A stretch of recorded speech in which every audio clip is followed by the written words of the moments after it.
les missions Voyager sont arrivées avec un équipement qui était beaucoup plus performant que ce qu'avaient les sondes Pioneer, qui étaient vraiment des prototypes. Donc là, on se retrouve avec des images qui sont nettement plus résolues que ce que fournissait Pioneer. Donc là, vous avez une séquence d'images de la sonde qui se rapproche de Jupiter. Donc vous pouvez voir notamment, comme je disais, l'atmosphère de Jupiter. On voit des bandes, on voit des nuages qui se déplacent dans le temps. Et notamment pour ceux qui ont déjà observé Jupiter au télescope, on voit le grand anticyclone qui est ici, qui est la grande tache rouge, ici en noir et blanc, qui est un énorme ouragan qu'on voit à la surface de Jupiter depuis quasiment qu'on observe Jupiter au télescope. Et ce qui est intéressant, en fait, c'est qu'avec ces données des années 80, si on les utilise aujourd'hui avec des logiciels un peu plus modernes et des traitements du signal, on va dire, au sommet de l'art de ce qu'on est capable de faire aujourd'hui, voilà le type d'image qu'on est capable d'obtenir à partir de ces données qui avaient été capturées dans les années 80. Donc là, vraiment, vous avez toute une série de volutes à la surface sur la partie haute de l'atmosphère de Jupiter. Un autre exemple typique de ce que les sondes Voyager nous ont ramené, c'est un scan. Donc là, c'est toute une série d'images qui ont été prises au-dessus de la surface d'Europe. Donc vous voyez, c'était les tout premiers, c'est les débuts de l'exploration spatiale pour la partie externe du système solaire. Donc ce qu'on a fait, c'est qu'on a vraiment mitraillé avec la sonde pour pouvoir être sûr qu'on arrivait bien à avoir la plus grande résolution possible et le plus de détails possible à la surface. Et donc pareil, comme je disais, si vous passez ça aujourd'hui avec des outils modernes, vous êtes capable de reconstituer en fait la vue de ce qu'avait pu voir Voyager à la surface. Et donc là, on a vraiment une surface qui est résolue. Donc ce qu'il faut se rendre compte, c'est que ça, c'est uniquement 5 ans après les données Pioneer que je vous ai montrées juste avant. Donc on a fait un bond en termes de qualité d'image et de résolution qui était assez phénoménal. Ce qui est intéressant de voir sur la surface d'Europe, comme je disais, il y a très très peu de cratères. Le seul que vous voyez ici, il se situe à cet endroit-là. Et après, ce qu'on voit principalement, c'est des grandes stries qui sont, comme je disais, les mises en évidence des déplacements tectoniques à la surface d'Europe. Pardon. Donc voilà, ça c'était, on va dire, les 4 grandes premières missions qui sont allées voir Jupiter dans les années 80. Et dans les années 90, la NASA s'est dit, tant qu'à faire, ce serait bien, plutôt que d'envoyer une nouvelle sonde tous les 5 ans, ce serait bien de pouvoir se mettre en orbite autour de Jupiter et de passer régulièrement à proximité des lunes pour faire des observations. Donc ça, c'était la mission Galileo, donc qui est arrivée autour de Jupiter en 95, et qui a fini sa mission en 2003. Et donc le but, c'était vraiment de se concentrer sur les lunes de Jupiter, sur les satellites galiléens. Alors, ce qu'il faut savoir, c'est que Jupiter, comme je vous ai dit, c'est loin. Donc, pour pouvoir rapatrier les données, ce qu'on a fait, c'est qu'on a utilisé, on a besoin d'avoir des antennes. Et plus vous avez une grande antenne, plus vous pouvez rapatrier de données. Et donc, mais il faut également que ça tienne dans la coiffe de votre fusée quand vous envoyez.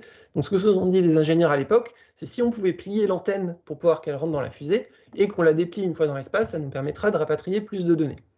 Alors, c'était une bonne idée, sauf qu'en pratique, l'antenne ne s'est pas déployée correctement, elle est restée coincée.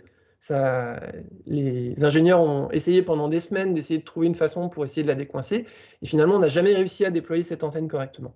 Heureusement, il y avait une deuxième petite antenne secondaire, donc qui était beaucoup plus petite, qu'on voit ici par exemple, qu'on a pu utiliser quand même pour pouvoir communiquer avec la sonde. Donc ça a sauvé la mission en pratique, mais par contre le gros inconvénient, c'est qu'on n'a pas pu rapatrier toutes les données qu'on aurait aimé rapatrier. On s'est retrouvé très limité en fait sur la quantité de données qu'on pouvait rapatrier, et assez régulièrement, en fait, l'antenne étant petite, la qualité du signal étant moins importante, et on a perdu des données en fait au moment où on les rapatriait. Donc là, je vous ai mis 2 exemples d'images où on voit clairement qu'il y a des bandes de données ou des morceaux de l'image complètement qui ont été perdus au moment du chargement des données depuis la sonde. Néanmoins, on a quand même pu faire des choses. Pas autant que ce qu'on aurait aimé, mais on a quand même pu faire des observations qui sont assez uniques. Genre, cette observation-là, donc ça c'est une observation en éclipse, c'est-à-dire que la sonde est derrière Jupiter et regarde le Soleil. Et en fait, ce qui est intéressant, c'est qu'en faisant ça, on voit en fait que Jupiter a des anneaux. Donc là, je ne vous parle pas des anneaux de Saturne, qui sont très connus, là je vous parle bien des anneaux de Jupiter, qui sont excessivement ténus, c'est des tout petits anneaux qu'on ne voit pas en temps normal, et la seule façon de les voir, en fait, c'est de les regarder, ce qu'on appelle en rétrodiffusion, donc vraiment en éclipse. Et donc, c'est une des images assez iconiques justement de la mission Galileo, c'était justement cette observation des anneaux de Jupiter. Ce qui était intéressant, vu qu'on était en orbite, on passait également régulièrement au-dessus des lunes, ce qui fait qu'on pouvait voir et monitorer les changements et les évolutions dans le temps. Et en fait, sur Io, on s'est aperçu qu'il y avait des volcans actifs à la surface de Io, et on pouvait voir des éruptions. Donc c'est les petits panaches que vous voyez par exemple ici et là. Donc ça, c'est en fait des volcans actifs qui crachent notamment du soufre et du dioxyde de soufre. Et donc on a pu les suivre dans le temps. Et donc c'est pour ça que je vous disais que la surface de Io se renouvelle à des échelles de temps qui sont de l'ordre de la semaine, voire du mois, parce qu'en fait on a effectivement des coulées de lave et du volcanisme actif à la surface de Io. On a pu également faire des survols vraiment à très très basse altitude au niveau d'Europe pour vraiment aller regarder dans les détails la géologie de la surface qui est vraiment... plus on zoome dessus et plus on a envie d'aller voir plus loin ce qui se passe. Et là, notamment, sur cette séquence-là d'images, vous avez en fait une colorisation qui vous permet de mettre en évidence qu'au niveau des stries, au niveau des grandes bandes qu'on voit, en fait, il y a des dépôts qui sont des dépôts plutôt de sel et d'organique en fait, à la surface. Ça nous informe en fait qu'il y a des remontées de fluide qui se passent au niveau de la croûte, au niveau de ces bandes, parce que c'est des zones de fracture. On suspecte en fait qu'il y a effectivement du sel et de la matière organique qui serait présent dans l'océan sous la glace, qui remonte et qui colorise justement la glace au niveau des zones de fracture.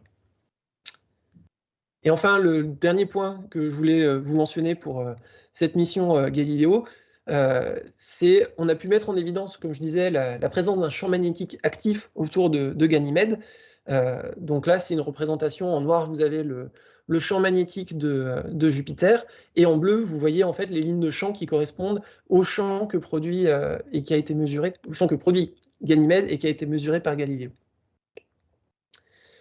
Donc voilà, ça c'était pour donner un contexte vraiment historique de l'exploration du système de Jupiter. Et juste avant de passer à la mission JUICE, je vais juste faire un rapide clin d'œil à la mission Juno. Donc, c'est une mission qui actuellement tourne autour de Jupiter, qui est principalement, enfin, qui est même exclusivement consacrée à l'étude de Jupiter et pas du tout de ses lunes. Donc, il y a une orbite qui est assez atypique, qui passe notamment très proche des pôles et qui, en temps normal, ne permet pas d'observer les lunes. Mais par contre, ce qu'on observe, c'est ce que nous renvoie la sonde, c'est des images de Jupiter qui sont quand même assez uniques, avec une quantité de détails complètement phénoménale de ces nuages, où on voit des cyclones, des anticyclones, vraiment à toutes les échelles. On reconnaît la grande tache rouge que je vous mentionnais ici, mais en fait, on en retrouve plein d'autres un peu partout dans l'atmosphère de Jupiter.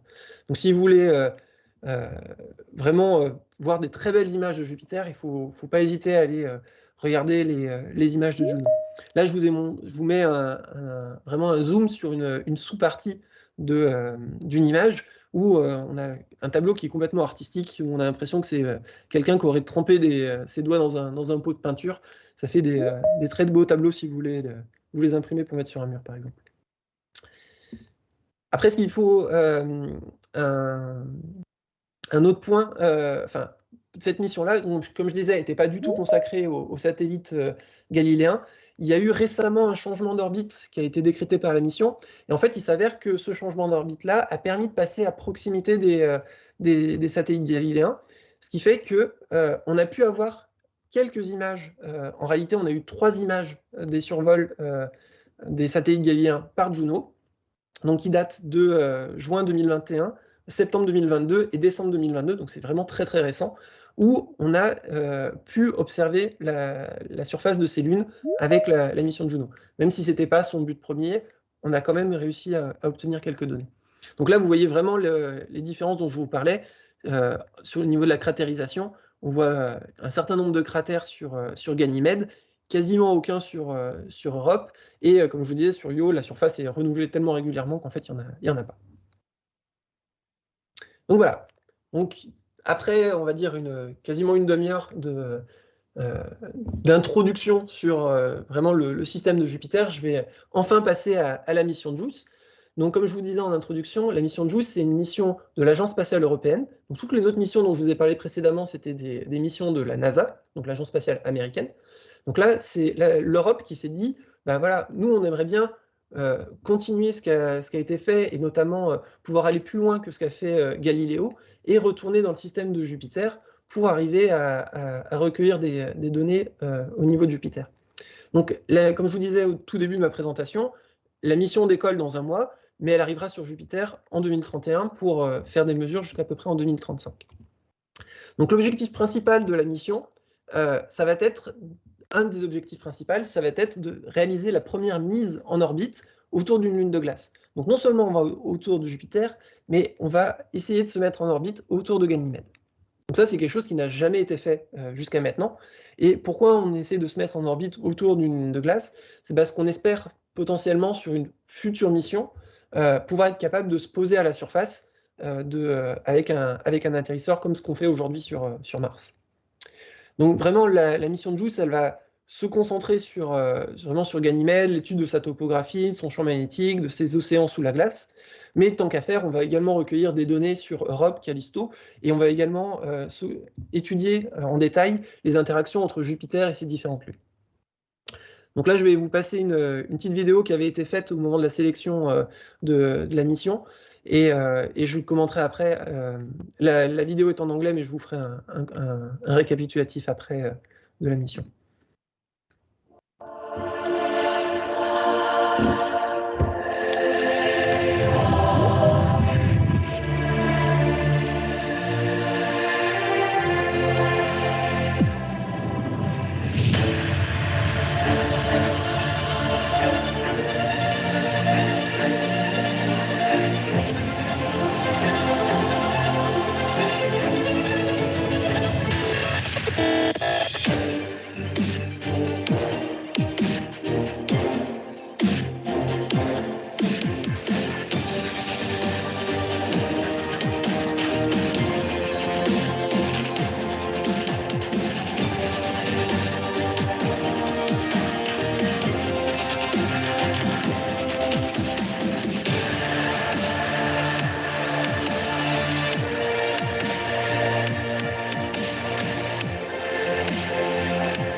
Hop.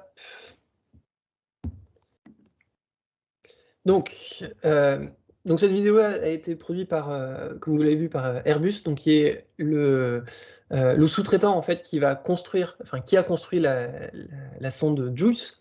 Et donc c'était au moment de la sélection, quand ils ont présenté en fait la sonde.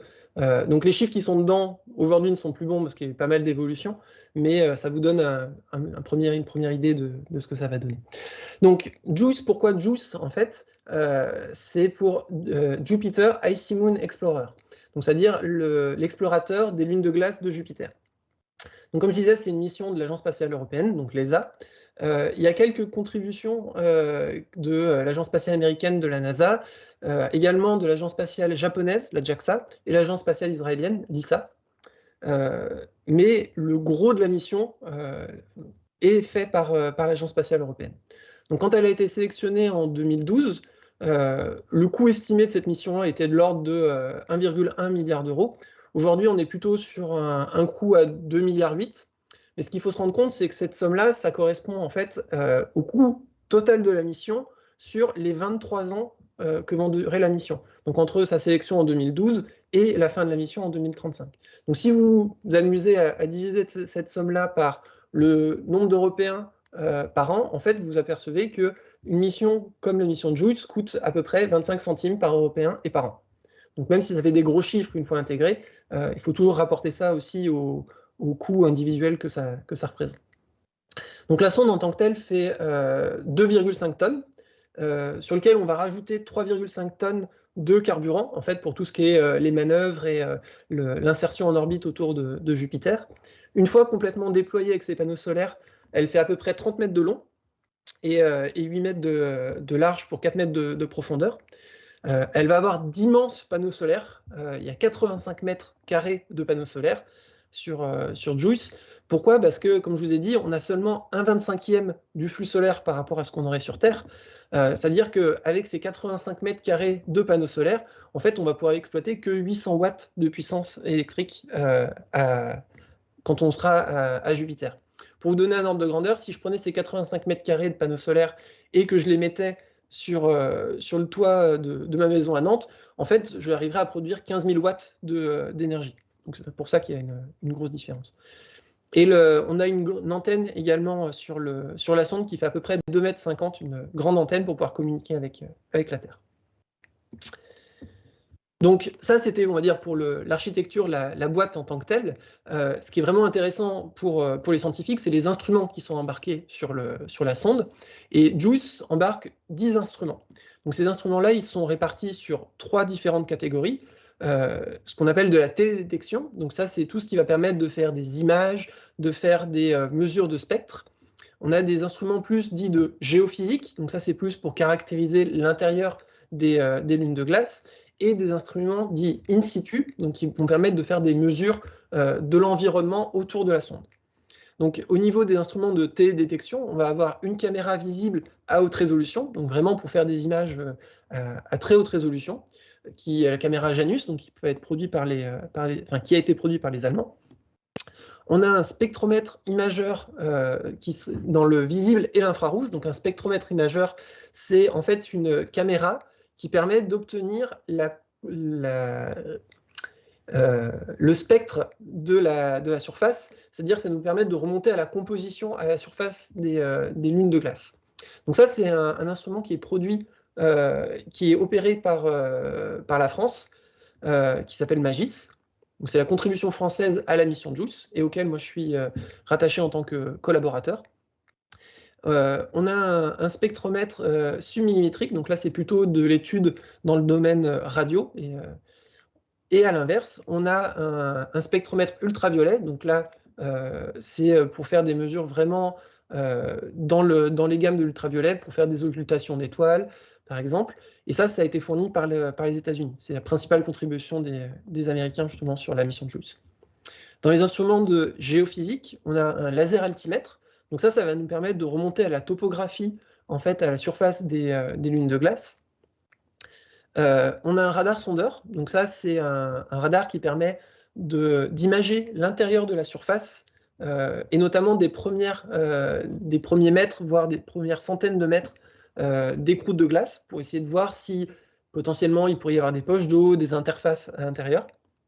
Et on a un gravimètre et un instrument de radioscience qui lui, va nous donner des informations sur l'intérieur de la planète, la répartition des masses à l'intérieur de la planète, et nous donner plus de précision justement sur sa structure interne. Pour ce qui est des instruments in situ, on a un magnétomètre, donc comme son nom l'indique, qui permet de mesurer le champ magnétique, qui est fourni par les Anglais. On a 4 sondes de Langmuir. Donc ça, les sondes de Langmuir, ça ressemble un petit peu à une boule qu'on aurait au bout d'un pic en fer, en métal, pardon. Et en fait, ça permet de mesurer les plasmas, parce que c'est un environnement qui est assez chargé, et ça nous permet de mesurer notamment la quantité de plasma, le nombre d'électrons, les températures des plasmas, et ainsi de suite.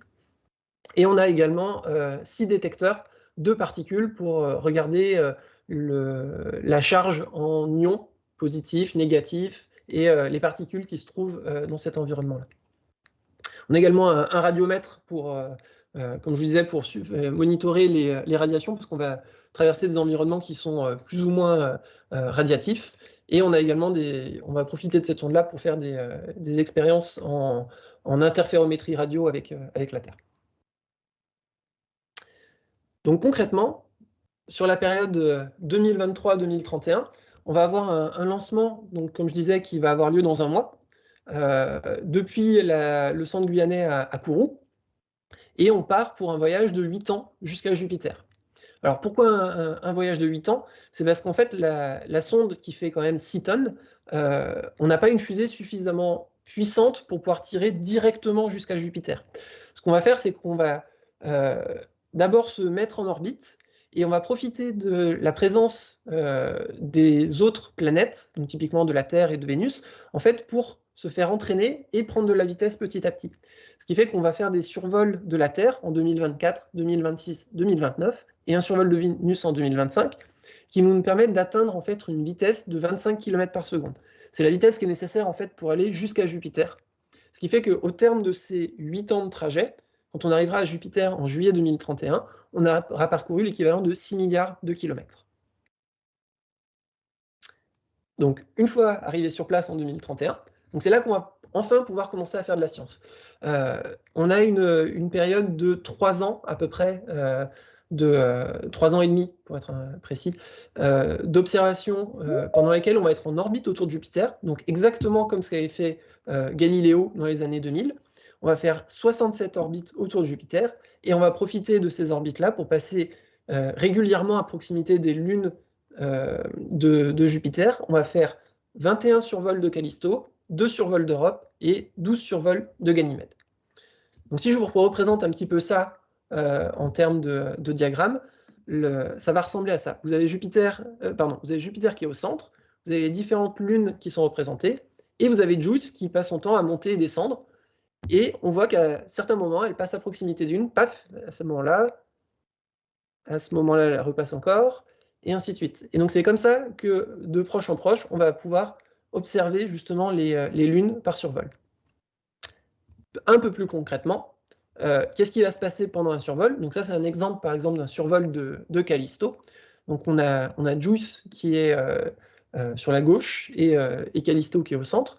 Et donc on va allumer nos instruments pour faire notamment, par exemple, quand on est à longue distance, on va faire des mosaïques, on va faire des relevés, des scans de la surface. On va en profiter pour faire des occultations s'il y a jamais des étoiles qui passent dans le champ. Et plus on va se rapprocher, en fait, plus la résolution des images va augmenter, mais moins on aura de temps pour arriver à faire des données. Donc là, vous voyez, quand on arrive au plus près, on passe très peu de temps.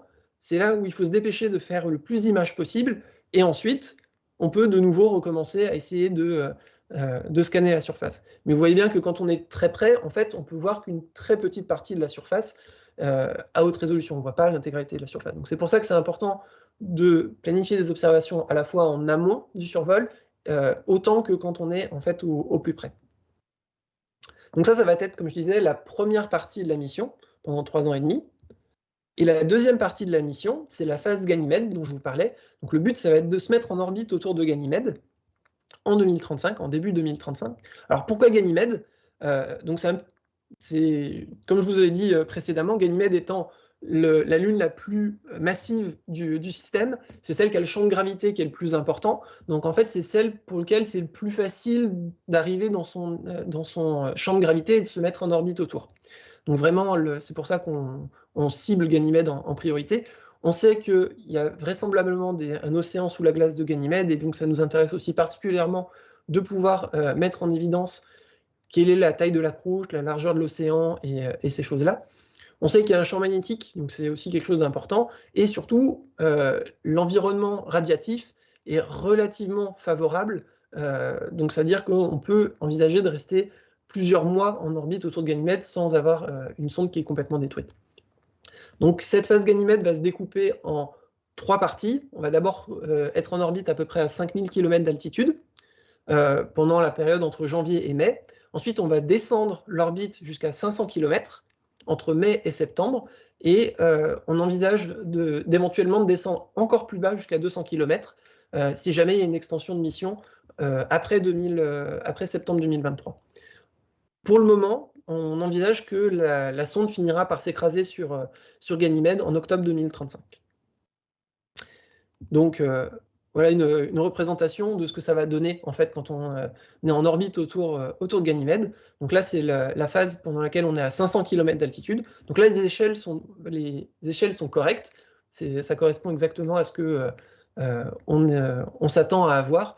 Et donc on voit que la sonde va être en orbite circulaire autour de Ganymède, et la rotation lente de Ganymède va nous permettre, voilà, de proche en proche d'imager sa surface petit à petit.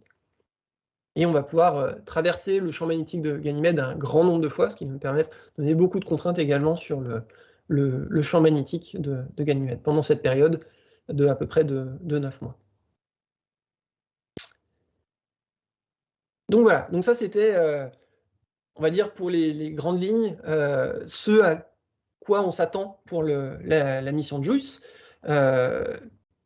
Donc c'était principalement fait avec des images de synthèse et des choses comme ça. Maintenant, je vais vous montrer un petit peu, vraiment un peu plus à quoi ressemble physiquement JUICE, parce que, comme je vous ai dit, on décolle dans un mois, donc en fait, la sonde est finie d'avoir été construite. Si vous voulez aller regarder un peu plus en détail comment a été fabriqué JUICE, l'Agence spatiale européenne a fait une série de 9 vidéos sur leur chaîne YouTube qui s'appelle The Making of JUICE, donc la fabrication de JUICE, sur lequel vous aurez plus de détails. Je vais revenir surtout sur les points les plus essentiels. Donc, en gros, la construction physique de la sonde a commencé en février 2020. Donc, comme je disais, elle a été sélectionnée en 2012. Il a fallu faire tout le travail préparatoire en amont, et on a commencé physiquement à construire la sonde en 2020. Donc, avec les instruments, donc là, vous voyez par exemple l'instrument UVS, quand il est arrivé chez Airbus, en Allemagne. Là, vous avez vraiment la structure de la sonde, à proprement parler, qui est vraiment le corps de JUICE, mais juste avec la partie centrale avec les réservoirs.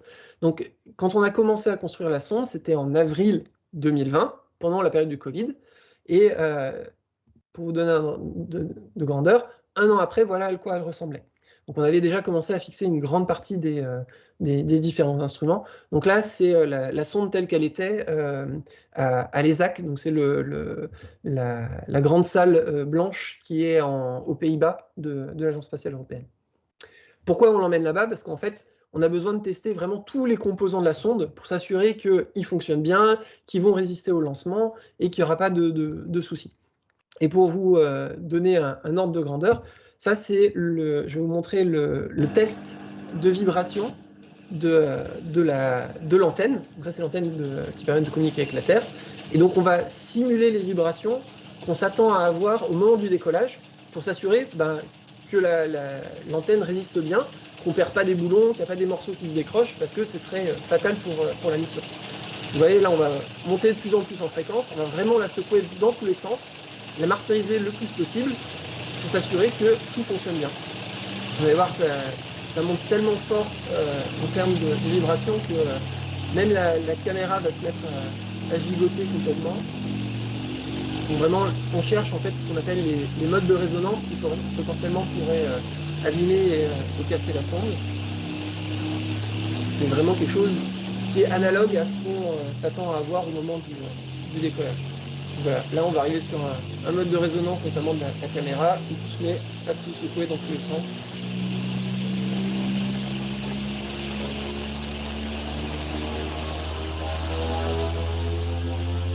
Hop là. Donc voilà, on les secoue bien en général pour être sûr que tout se passe bien. Une autre chose qu'on fait en fait, c'est qu'on prend la sonde, donc c'est la vraie sonde qu'on va envoyer vers Jupiter, on la met dans une espèce d'énorme cocotte minute qui fait quasiment une dizaine de mètres de diamètre. On ferme tout ça, on fait le vide à l'intérieur, et on chauffe, on refroidit, on chauffe, on refroidit, pour s'assurer en fait que la sonde résiste aux écarts de température et aux changements thermiques qui sont associés. On veut s'assurer qu'il n'y a pas de casse, que les instruments répondent bien comme ce qu'on espère, mais pour ça, il faut vraiment les soumettre à des conditions de plus de 200 degrés jusqu'à moins 180 degrés. Donc ça a été fait au niveau de l'ESAC, comme je disais, aux Pays-Bas, et c'était en juin 2021. en parallèle, à l'IAS, donc sur le plateau de Saclay à Orsay, le spectro-imageur Magis, donc la contribution française de la mission JUICE, lui était également en phase de test et en phase de calibration. Donc c'était à ce moment-là que vraiment les scientifiques ont vraiment caractérisé l'instrument pour pouvoir faire des données précises une fois sur place, une fois à Jupiter. Et l'assemblage de l'ensemble de la sonde s'est fait à peu près en février 2022. Donc là, on voit Magis qui est monté sur JUICE avec les différents instruments. Vous avez Magis qui est ici, vous avez Janus qui est ici, et vous avez d'autres instruments à côté. On a profité aussi à ce moment-là pour... donc là, la sonde a été emmenée à Toulouse pour l'assemblage, et on lui a notamment rajouté ses panneaux solaires. Donc là, vous avez vraiment l'échelle d'une personne pour vous donner un ordre de grandeur. Ça fait 15 mètres de chaque côté, quasiment. Donc c'est vraiment des immenses panneaux solaires. Et une fois qu'on a assemblé tout ce beau monde et qu'on était prêt à partir, ce qu'on a fait, c'est qu'on a tout replié. On l'a mis dans une grande boîte, on l'a mis dans un avion, et il y a un mois, on l'a envoyé en Guyane, à Kourou, pour le lancement.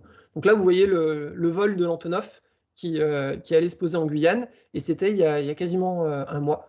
Donc la sonde est arrivée il y a tout juste un mois à Kourou. Donc là, vous avez la sortie du conteneur sur l'aéroport de Cayenne, et la sonde, une fois sortie dans la salle blanche, qui se trouve au centre spatial guyanais. Donc voilà à quoi ressemble la sonde. Alors vous me direz, là c'était les images d'il y a un mois, il reste encore un mois avant le lancement. S'il y a juste à la poser au-dessus de la fusée, on va dire c'est 2 mois, c'est très long. En réalité, ce qu'il faut se rendre compte, c'est qu'on a protégé la sonde pour le transport, mais il y a beaucoup de choses en fait qu'il va falloir enlever. C'est-à-dire que là, il y a beaucoup d'emballages, vous voyez, notamment tout ce qui est en rouge, tout ce qui contient des étiquettes, en fait, doit être enlevé pour pouvoir être, avant d'être mis sur la fusée, parce que sinon, les instruments ne pourront pas observer ce qu'ils sont censés observer. Donc là, il y a tout un travail dans la salle blanche, justement, pour préparer la sonde aux conditions spatiales et pour être sûr que, voilà, maintenant, il faut absolument qu'il n'y ait aucune contamination, parce que c'est comme ça que la sonde va partir vers Jupiter. Et vraiment très récemment, là, le jeudi dernier, il y a le corps principal de la fusée et les boosters qui sont arrivés au centre spatial à Kourou, et donc ils sont en train d'assembler la fusée pour pouvoir poser JUICE par-dessus. Et donc dans un mois et 6 jours, le jeudi 13 avril, à 14 h, heure de Paris, on devrait avoir le lancement de JUICE. On a à peu près une période de 15 jours, une fenêtre de 15 jours pour pouvoir décoller. Donc si on ne décolle pas le 13, on essaiera de décoller le 14, le 15, et on a jusqu'au 31 avril pour pouvoir décoller vers Jupiter. Donc voilà, ça c'est pour la mission JUICE. Alors, j'en profite pour étendre un petit peu le propos, parce qu'il n'y a pas que la mission JUICE en fait, qui va être autour de Jupiter sur la période 2030-2035. Il y a également une autre mission des États-Unis, de la NASA, qui s'appelle Europa Clipper, qui sera également présent en orbite autour de Jupiter. Et en fait, les objectifs de Clipper sont un peu différents des objectifs de JUICE. Les Américains vont vraiment se concentrer sur Europe, alors que nous, on se concentre sur Ganymède.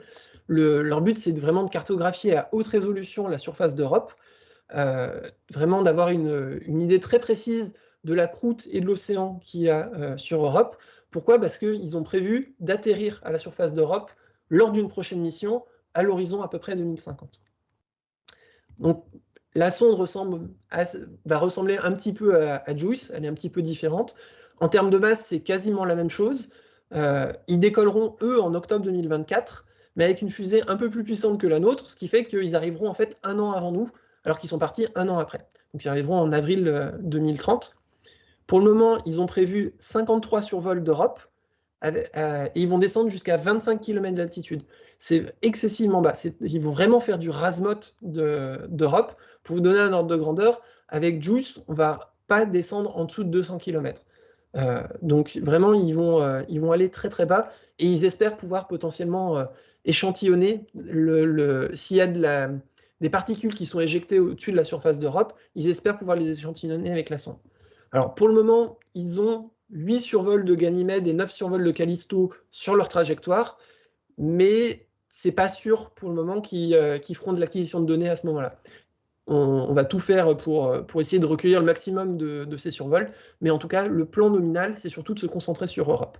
Elle embarque 9 instruments qui sont assez proches finalement de ceux qu'il y a sur JUICE, et le coût de la mission, initialement quand il a été sélectionné en 2013, c'était 2 milliards, et on est aujourd'hui à un coût prévisionnel plutôt de l'ordre de 5 milliards de dollars.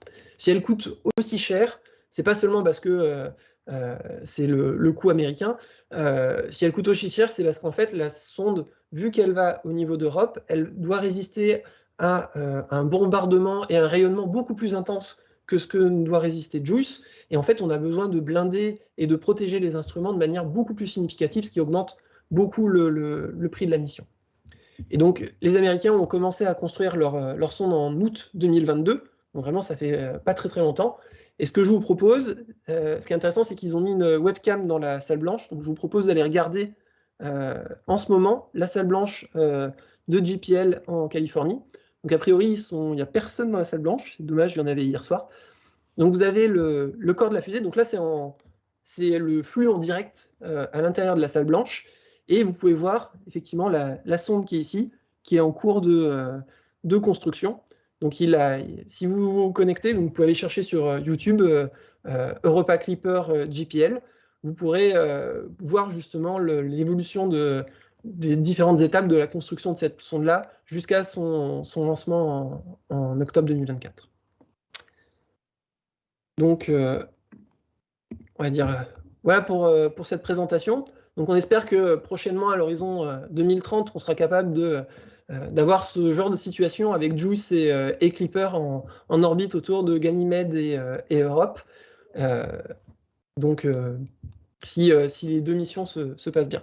Donc moi je vous donne rendez-vous surtout le jeudi 13 avril à 14 h pour le lancement de JUICE et qui sera normalement rediffusé sur la web TV de l'Agence spatiale européenne. Voilà. Merci beaucoup Benoît, merci beaucoup pour cette conférence vraiment très intéressante et riche d'illustrations également. On a l'impression d'y être, c'est totalement immersif. Merci. Alors, on a une question du public. Public, n'hésitez pas à poser toutes vos questions, soit dans le chat ou voilà, de mettre une petite main. Vous avez au-dessus de vous lever la main. Donc, n'hésitez pas à cliquer sur lever la main également pour poser toutes vos questions. Donc, on a une question de Raymond Benoît. Est-ce que les lunes de Jupiter effectuent des rotations sur elles-mêmes ou montrent-elles toujours la même face à Jupiter ? Alors, c'est une excellente question. La particularité du système de Jupiter, c'est que c'est des petits corps. Alors, je vais remonter juste à ma... Alors, tac, je vais reprendre mon schéma avec les lunes. En fait, ce qui se passe, c'est que Jupiter est tellement grosse par rapport à ces lunes, ce qui fait que les lunes ont dissipé leur rotation propre. Quand elles se sont formées, elles avaient une rotation qui était propre. Aujourd'hui, elles sont ce qu'on appelle en rotation synchrone, c'est-à-dire qu'elles montrent toujours la même face à Jupiter. C'est exactement la même chose que la Lune, notre Lune à nous, la Lune terrestre, nous fait toujours face, on voit toujours la même face depuis la Terre. Donc elles ont une rotation, mais en fait elles font un tour sur elles-mêmes quand elles font un tour autour de Jupiter. Donc ce qu'on appelle une rotation synchrone. Très bien, merci. Une petite question au passage. Pourquoi on l'appelle la planète impétueuse du système solaire ? Je pense que c'est surtout en partie à cause de des énormes anticyclones qu'on voit à la surface, comme je vous ai montré avec les données. C'était quoi? C'était Voyager de mémoire? Oui, c'est ça.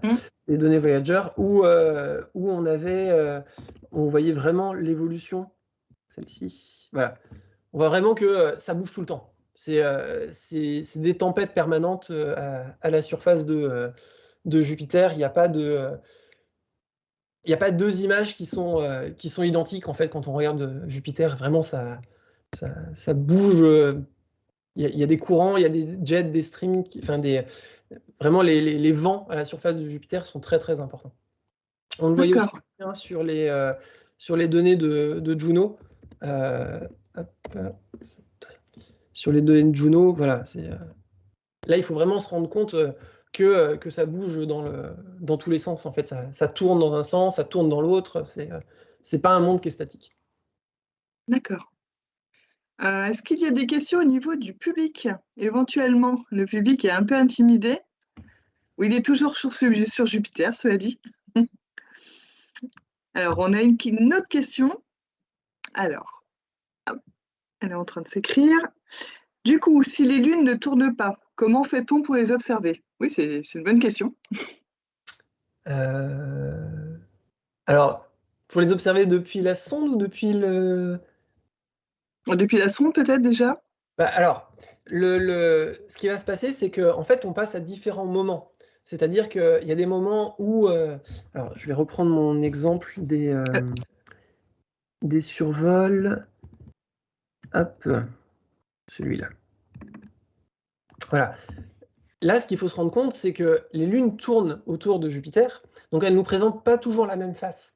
Et vu qu'on va passer, nous, de manière plus ou moins régulière, une fois on va intersecter l'orbite à cet endroit-là, une fois on va l'intersecter à ce moment-là, et donc on va voir différentes parties de la Lune, et de proche en proche, on peut arriver à cartographier et vraiment à comprendre l'ensemble de la structure de la Lune.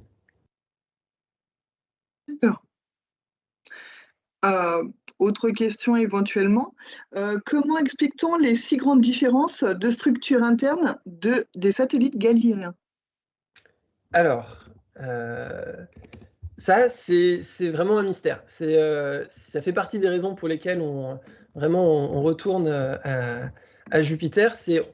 On a mesuré ces différences, on sait qu'elles existent, mais par contre, pourquoi finalement trois corps qui sont assez proches les uns des autres sont aussi différents, c'est vraiment une des motivations pour lesquelles on retourne à Jupiter, on ne sait pas.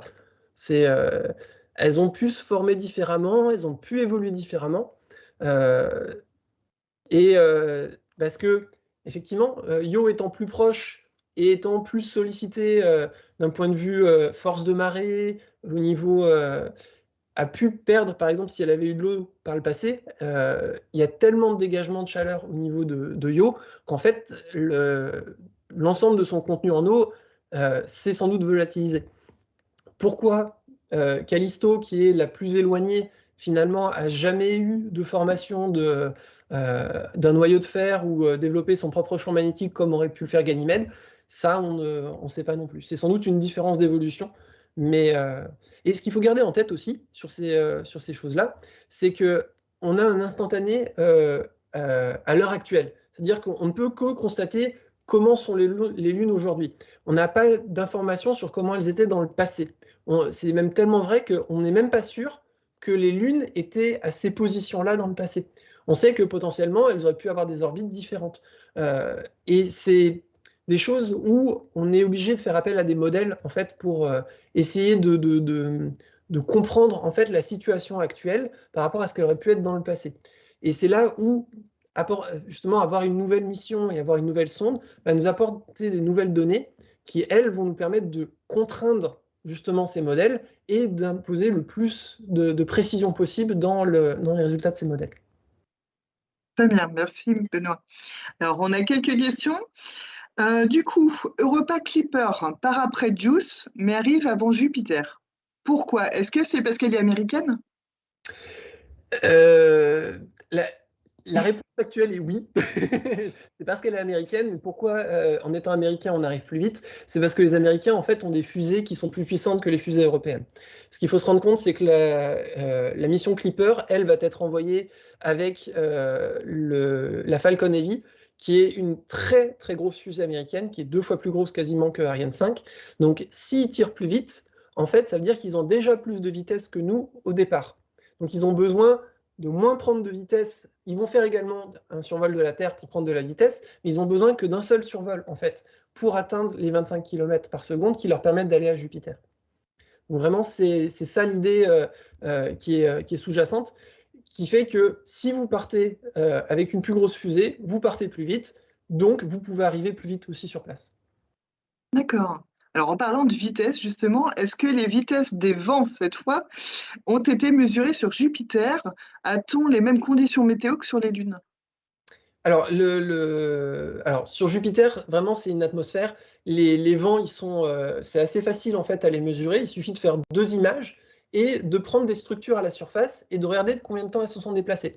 Donc en fait, vous savez combien de temps il y a entre les 2 images. Donc si elles sont déplacées en 1 heure de 1000 km, vous savez que vous avez des vents de 1000 km/h à la surface de Jupiter. Et en pratique, c'est exactement comme ça qu'on fait pour mesurer les vents. Alors, les calculs d'identification des structures, de savoir quel est le nuage qui s'est déplacé, ça c'est relativement complexe à faire, mais en tout cas les cartes des vents qu'on arrive à mesurer, on arrive effectivement sur des vents qui sont quasiment supersoniques en fait dans la surface dans l'atmosphère de Jupiter. Pour ce qui est des lunes, en fait c'est des lunes de glace, donc on est vraiment sur une structure d'une surface solide, il n'y a pas d'atmosphère au-dessus de ces lunes-là. La seule lune du système solaire qui a une atmosphère, c'est Titan, qui est une lune de Saturne. Dans le cas des satellites galiléens, on n'a pas d'atmosphère, donc on n'a pas de vent. En fait, s'il n'y a pas d'air, il ne peut pas y avoir de vent. D'accord, d'accord, très bien. Alors maintenant, on va s'intéresser au cœur de Jupiter. Comment est-il? Je Ah, pense le noyau. alors, on sait qu'à l'intérieur de Jupiter, il y a effectivement un noyau. Et ce qu'il faut se rendre compte, c'est comme je disais, Jupiter, c'est la plus grosse planète du système solaire.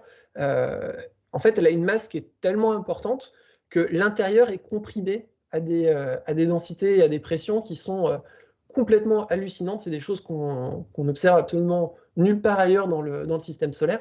Donc, on sait que la matière à ces pressions-là et à ces températures-là va avoir tendance à faire un solide. Un peu comme la graine qu'on a à l'intérieur de la Terre, la graine de fer, est à l'état solide, même si elle est à des milliers de degrés. Donc, ce qu'il faut voir, c'est qu'on sait qu'à l'intérieur de Jupiter, il y a effectivement une graine. Par contre, la transition qu'il va y avoir entre si je rentre dans l'atmosphère de Jupiter et que je descends jusqu'à la graine, en fait, c'est une transition qui va se faire quasiment de manière continue. Il n'y a pas vraiment d'interface, il n'y a pas vraiment un moment où je vais avoir un moment où je vais pouvoir me poser. En fait, c'est vraiment une augmentation de la pression graduelle, on va dire, à l'intérieur qui fait qu'à un moment, je suis tellement comprimé et tellement écrasé que en fait, on parle d'un solide. Et en fait, la mission Galileo avait une petite sonde qui était accrochée à la. Il y avait une petite, ce qu'on appelle un probe en anglais. Ouais, donc vraiment une sonde à proprement parler C'est-à-dire qu'on a envoyé un petit morceau à l'intérieur de Jupiter et on a regardé avec il y avait un thermomètre, un capteur de pression à l'intérieur, et on a pu observer en fait les quelques premiers kilomètres de l'atmosphère de Jupiter, et au bout de quelques kilomètres, en fait, la pression était déjà tellement importante qu'elle s'est fait complètement écraser, on n'avait plus de données. Donc en fait, si vous voulez vous poser sur Jupiter, vous n'atteindrez jamais le sol, vous serez écrasé avant. D'accord. Ah oui, d'accord. Donc en fait, parler de la surface solide de Jupiter n'a pas vraiment de sens parce que en réalité, tout ce qui va descendre va se retrouver écrasé bien plus vite. Et du coup, comment le dispositif, enfin, avec quel dispositif Europa Clipper va atterrir sur Europe du coup? Est-ce que Alors, c'est pareil ou? c'est une lune de glace. Donc Europe, elle est beaucoup plus petite. C'est un tout petit peu plus petit que la lune terrestre pour chez nous. Et elle a une surface solide. Donc il n'y a aucun problème pour se poser sur Europe. Justement, c'est le petit visuel qu'ils ont fait côté NASA. Et donc l'idée, c'est de se poser un peu comme ce qu'ont fait les rovers américains sur Mars. Mm. Et si vous cherchez sur YouTube, il y a des vidéos qu'ils ont postées du concept justement d'Europa Lander, justement d'un atterrisseur sur Europe. Pour le moment, c'est hautement spéculatif, hein. Je tiens vraiment à mettre des pincettes là-dessus. C'est une ambition qu'il y a au niveau de l'Agence spatiale américaine, mais pour le moment, on n'a pas encore de budget ou même de confirmation qu'on aurait bien une mission qui ira se poser sur Europe. Mais par contre, on sait que c'est un des coins les plus favorables pour héberger potentiellement de la vie. Donc c'est pour ça aussi qu'on est aussi motivé pour aller sur Europe. D'accord. Alors, en parlant d'Europe, on peut parler aussi de Io, de Ganymède et de Callisto. Quelle est la puissance de leur radiation? Alors, quand je parlais des radiations, c'était les radiations dues à Jupiter. C'est vraiment l'environnement de Jupiter. Donc, c'est le champ magnétique de Jupiter qui est très intense. Et en fait, plus vous vous rapprochez de Jupiter, plus vous allez subir ce rayonnement-là. Donc c'est pas le rayonnement propre des lunes. Mais par contre, Io étant très proche de Jupiter, à chaque fois qu'on veut essayer de se rapprocher de Io, en fait, on va prendre des doses de radiation qui sont tellement importantes qu'on essaie de le faire le moins souvent possible. C'est pour ça finalement que JUICE pourra pas... On aura quelques survols lointains de Io, mais on n'aura pas de survol proche de Io, malheureusement. D'accord. Et du coup, est-ce que les lunes de Jupiter ont la même influence, là pour le coup par rapport à nous, la même influence que notre lune sur la Terre?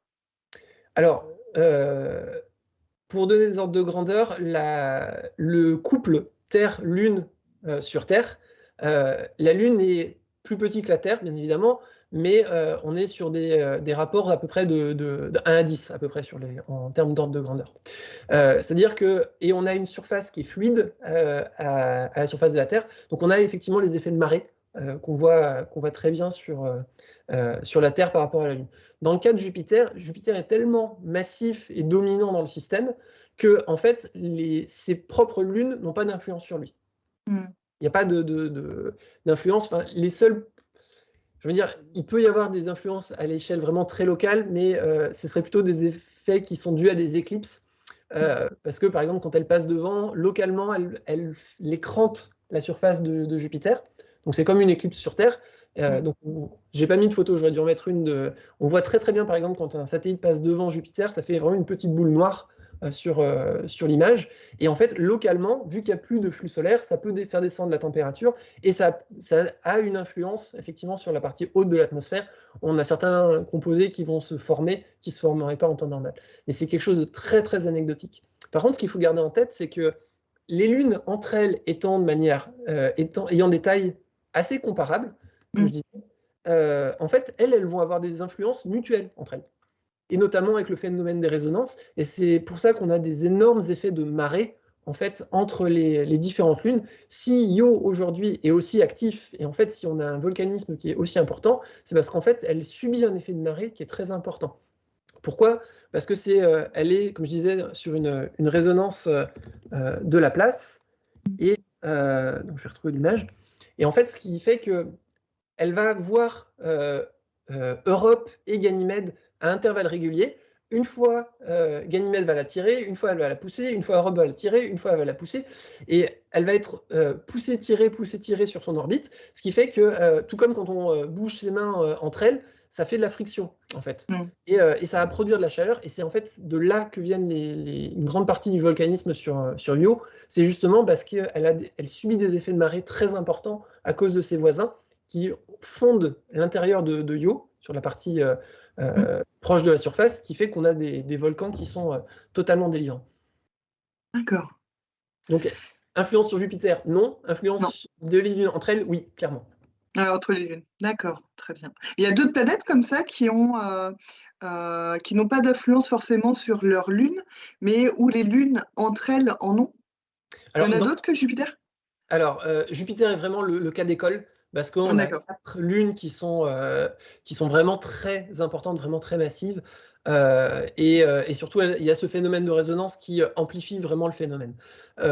L'autre exemple qui existe dans le système solaire, c'est Saturne, où là, on a Titan, qui est aussi gros que Ganymède, vraiment c'est le même type de satellite, qui est vraiment le satellite dominant, et après on a quelques satellites qui sont plus petits, qui sont plus petit qu'Europe. Donc il y a vraiment une dichotomie entre Titan qui est très gros et la dizaine de satellites de Saturne.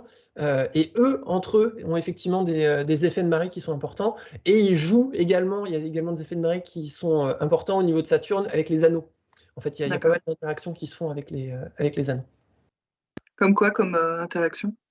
Par exemple, c'est en partie les lunes qui vont confiner les anneaux à un certain rayon, c'est-à-dire que ça évite que les anneaux s'aplatissent, parce qu'il y a notamment ce qu'on appelle des satellites gardiens qui passent régulièrement. Si vous regardez je ne sais pas si ça se verra sur la seule image de Jupiter, de Saturne que je dois avoir ici. Si, on le voit un petit peu. On voit par exemple, il y a sur les anneaux de Saturne, il y a des endroits en fait, où on a du vide, où il y a des trous en fait dans les anneaux. Et en fait, ça, c'est des tout petits satellites qui passent en fait au milieu et qui nettoient ces orbites-là et qui absorbent toutes les petites particules. Donc il y a tout un couplage entre les deux.